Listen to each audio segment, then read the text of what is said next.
Page 48. The Old Lady. He walked all night and all of the next day. He looked out for the tall brown bear and saw paw prints in the ground, but not the creature itself. He walked to the edge of the pine forest and followed the path around the banks of Lake Blitzen. The lake was so big and the water so pure and still that it was a perfect mirror of the sky. He traveled for days and nights. He spotted moose, and yes, on 2 occasions, he did see more bears, black bears, and once he had to climb a tree and wait an hour up in the branches for one of the bears to get bored and trudged away in the snow. He slept curled around the roots of trees with Mika in his pocket or on the ground beside him. He lived on mushrooms and berries and fresh cool water. He kept himself happy by singing Christmas tunes to himself, even though it was nowhere near Christmas. He imagined being rich and waking up on Christmas Day, having all the toys in the toy shop. Then he imagined something far better, giving his father a horse and cart. But all the time as he walked, it grew colder. Sometimes his feet hurt. Sometimes he went hungry, but he was determined to keep going. He passed through the village called Seiparabi that his father had told him about. It was just one street full of little wooden houses painted red. He walked along the street. An old toothless lady, bent double over a walking stick, was coming along the road. In Nicholas's limited experience, every village always had to have one old toothless person walking around and saying scary things to strangers, so he was pleased that Seiparavi was no exception. "Where go you, mysterious boy, with the mouse in your pocket?" she said. "North," is all he told her. "To look for cheese," added Mika, who still hadn't really got the point of the journey. The old woman was quite weird, but not weird enough to understand mouse language, so she just looked at Nicholas and shook her head. "Not north," she said, her face as pale as a sheet. A pale sheet, obviously. "Go east," she said, "or south or west. Only a fool would go north.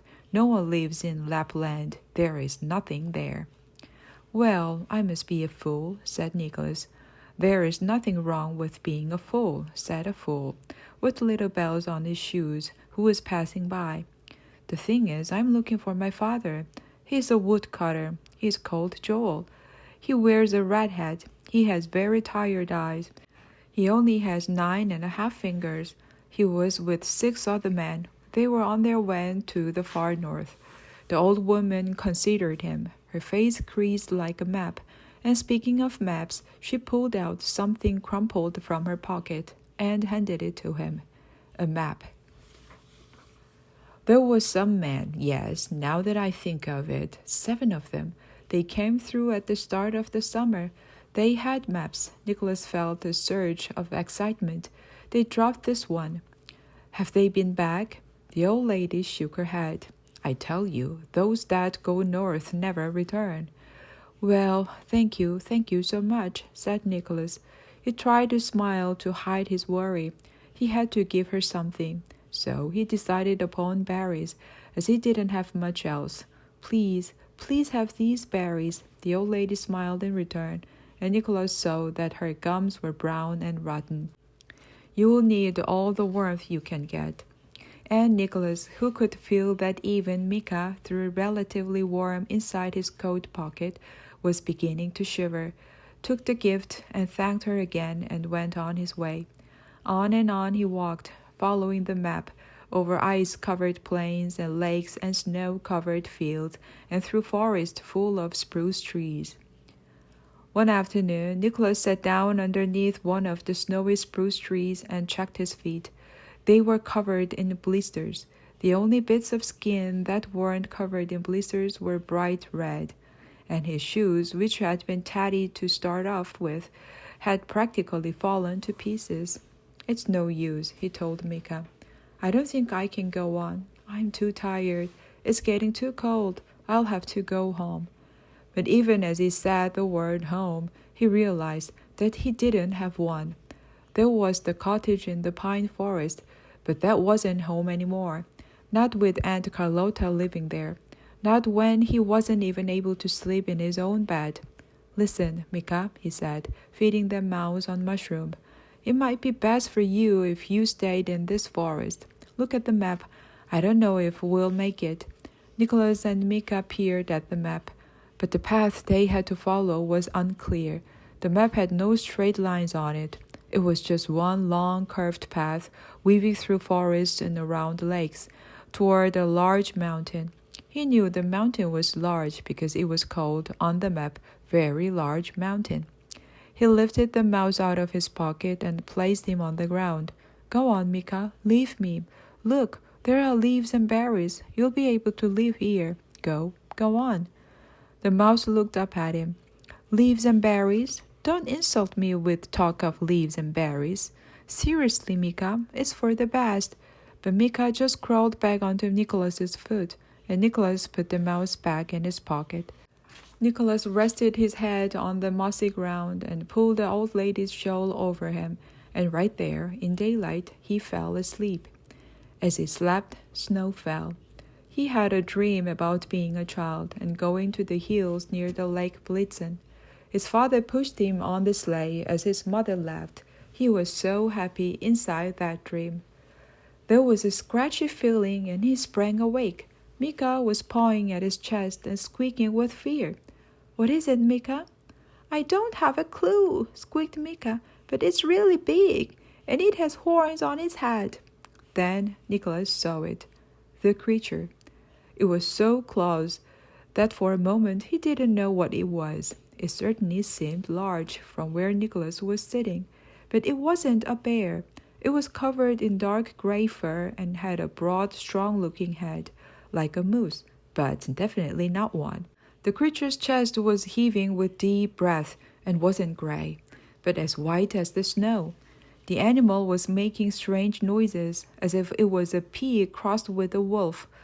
Nicholas saw the large velvet-haired antlers that bent and twisted like trees leaning in the wind. Then he realized it was a reindeer, a very big and very angry reindeer, and it was staring straight at Nicholas. Page 55. The Reindeer. The reindeer stood back, looking large and ferocious.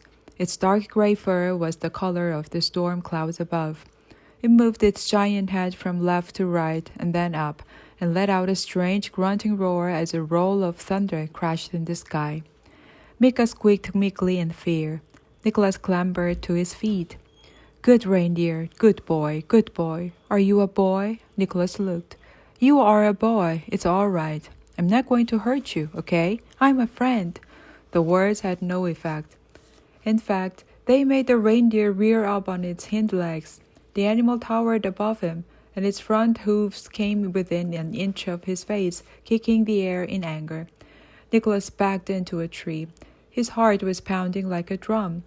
What should we do? He asked Mika, but Mika clearly had no plans he felt inclined to share. Should we run? Nicholas knew there was no way he would be able to outrun the reindeer. His breath clouded the air, and he was rigid with shock.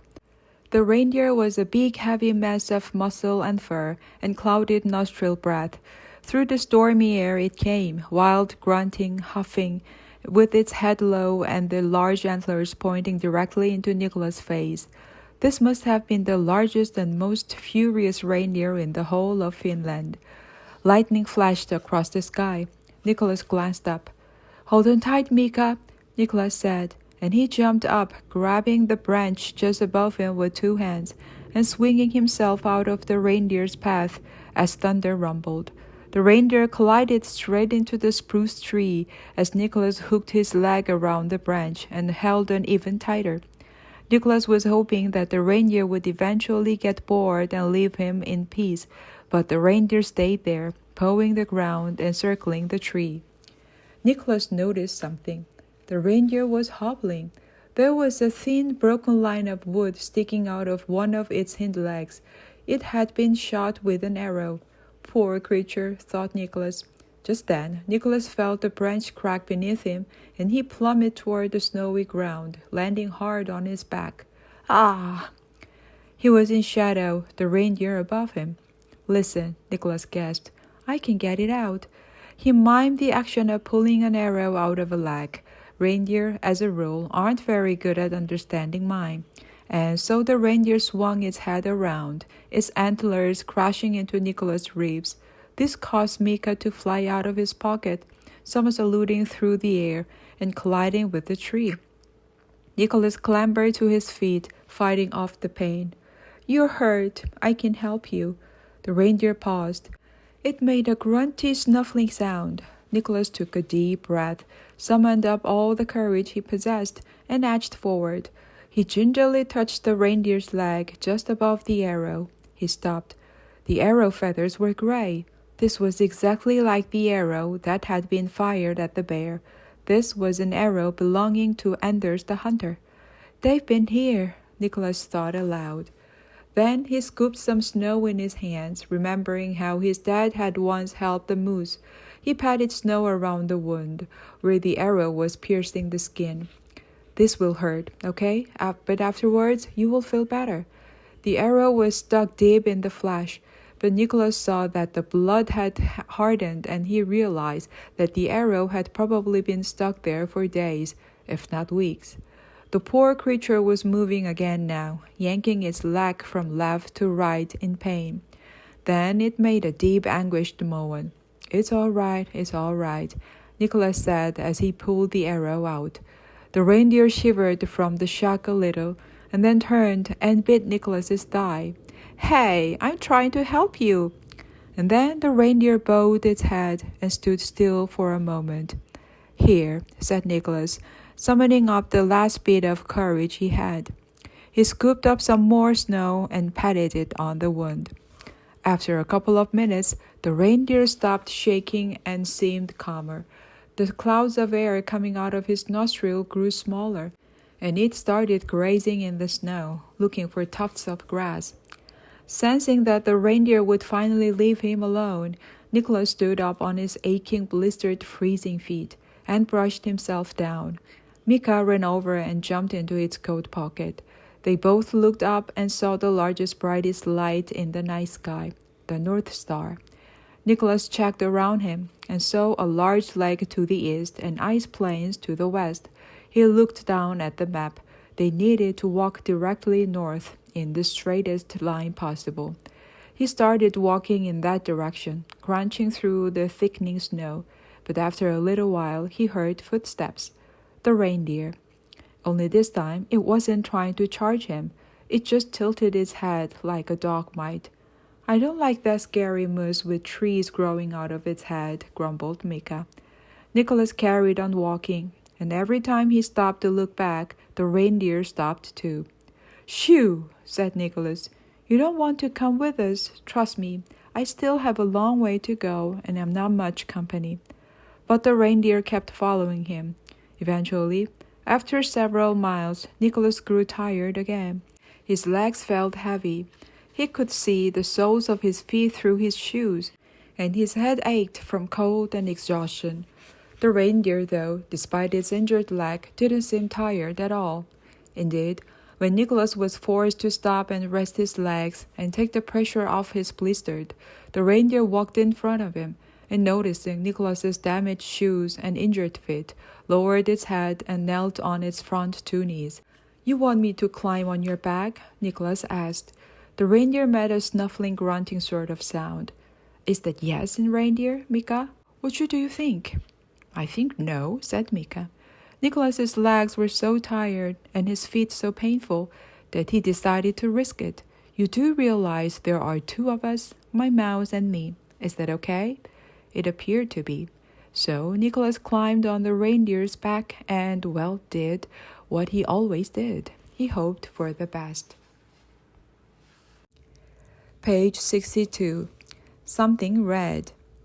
As Nicholas discovered, riding a reindeer is little easier than you think. It's a bit of a bumpy ride, but still a lot better than walking, especially walking on blistered feet. Indeed, even the bumpiness was something that Nicholas grew used to. He sat there, holding his hand delicately over his coat pocket to help keep Mika warm. I need to give you a name, he told the reindeer. Names might not be important to reindeer, but they are important to people. What about... He closed his eyes and remembered the dream he'd had of sleighing by Lake Blitzen as a child. Blitzen! The reindeer's ears pricked up, and he raised his head. Nicholas decided that Blitzen it should be. That's what I'm going to call you, if that's all right. And it seemed as if all was right. Nicholas, Mika, and Blitzen traveled together for what seemed like days.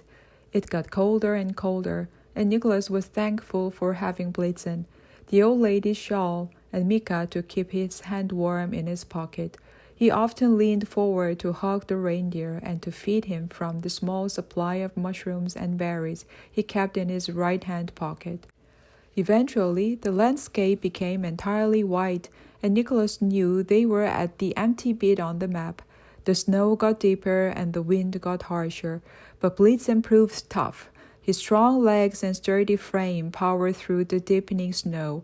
It became difficult to see far ahead amid all the whiteness, but something was rising on the horizon, a vast white craggy peak. Finally, as the tiny sliver of a sickle moon hung low in the sky, the snow stopped falling, and they reached the very large mountain. Nicholas gave Blitzen his second-to-last mushroom, and Mika his last one. He ate nothing himself, though his stomach rumbled like a distant storm. The mountain seemed to go on forever. The farther they climbed, the higher it seemed to get. Blitzen was beginning to slow down, as if he finally was exhausted. "Good boy, Blitzen," Nicholas kept saying wearily. "Good boy." He kept one hand over Mika to keep him safe in his pocket, and occasionally used the other to pat the reindeer's back. Blitzen's feet were pressing on nothing but snow now, and it was getting thicker. It was a wonder he could keep going at all. Nicholas felt blinded by the white until at last, halfway up the mountain, there was a flash of red looking like a streak of blood, a scar in the snow. Nicholas jumped off the reindeer and clambered through the freezing whiteness toward it. It was hard work. He sank knee-deep into the snow every time he took a step. It was as if the mountain wasn't a mountain, but just a giant pile of snow. Eventually, he got there. It wasn't blood, though. It was a red hat, and he recognized it in an instant.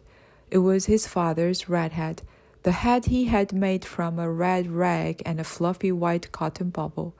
It was cold and frozen, and clogged with powdery snow, but there was no mistaking it. Nicholas felt a deep, piercing anguish shoot through his weak body. He feared the worst had happened. "Papa!" he shouted over and over again. He dug with his hands into the snow. "Papa! Papa!" He tried to tell himself that finding his father's hat didn't mean anything. Maybe it had just blown off his father's head and he had been in a hurry and hadn't been able to find it again. Maybe. But when your bones ache with cold and you are starving with hunger, it's hard to look on the bright side. "Papa! Papa!" He stayed there, digging in the snow with his bare hands, until, shaking and frozen, he finally burst into tears. "It's all useless," Nicholas told Mika, who was looking out of his coat pocket, his small shivering head braving the cold. "It's no use. He's probably dead. We must turn around." He then shouted louder, addressing Blitzen. "We must head south. I'm sorry. I should never have taken you with me. I shouldn't have taken either of you. It's too harsh and too dangerous even for a reindeer. Let's go back where we came from." But Blitzen wasn't listening. He was walking away, struggling through the thick snow, climbing farther up the mountain. "Blitzen, you're going the wrong way. There's nothing for us there." But still Blitzen kept walking. He turned his head as if to tell Nicholas to keep going. For a moment, Nicholas thought about staying still, just staying there until the snow covered him and until he was, like his father, part of the mountain itself. There seemed no point in going forward or backward. He realized how stupid he had been to leave the cottage. Hope finally left him.